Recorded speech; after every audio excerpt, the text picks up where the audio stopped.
And we have T. Higgins from Clemson.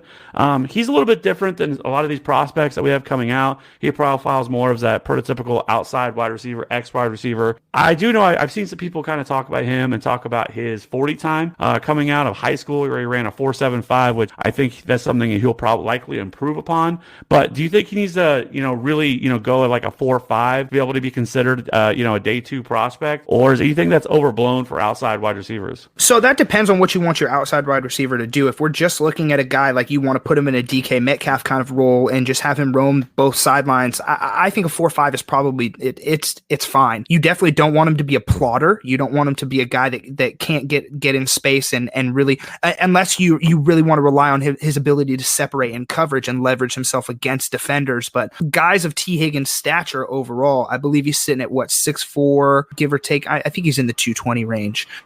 Like you said, that prototypical X wide receiver. And what it comes down to is we're just looking at the overall production from his profile.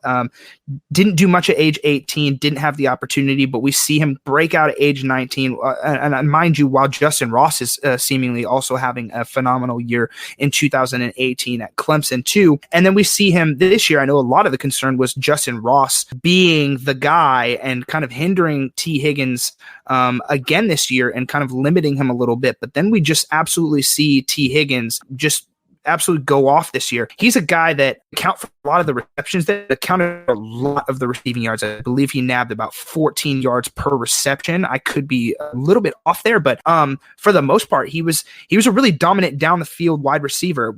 I don't believe he was used too much in short intermediate areas or as a quick out wide receiver, a guy that you want to get in too much space. He's a guy that you really just want to let go and body a DB. You want to let him get big up and you want to let him go catch the 50-50 ball. He's somebody that was really solid in that area. And so for me, I think 4.5 is totally fine. Like I said, if he's running 4.6 or later, he's probably going to be looked at as a little bit of a slower guy, and you want some aspect of speed even from a bigger guy. Like we said earlier, no one's going to come out like Julio. Julio is just he's a Clydesdale. When you watch him run, that guy just eats space, and for his size, it's not completely normal. So I'm not looking for Julio Jones level type of long speed either, or being able to eat up that much ground, but I do think T. Higgins has enough to probably get himself in that early day to maybe midday, I should say second round, excuse me. I think he honestly might have a chance if there's a team that is really, really looking for that big X kind of build wide receiver with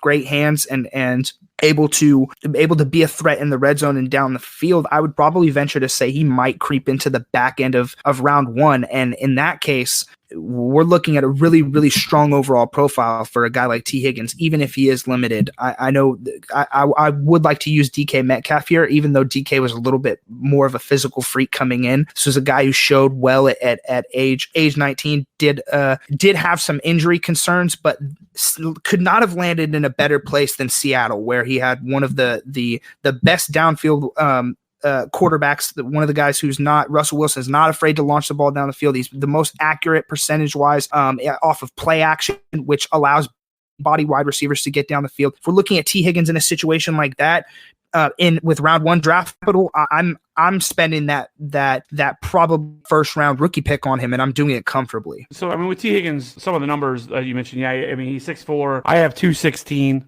but he did have 19.8 yards per reception, which is great. And he also, what was the other, with a 15% target share. So yeah, I think that depending on landing spot, which is going to be for most of these guys, that's what really is going to matter the most. But yeah, I think he's going to be an interesting prospect. And I also have never seen a wide receiver with longer legs than he does. He's like all legs. It's the first time I ever saw him, I was like, this man has some legs on him, but not that matters for anything.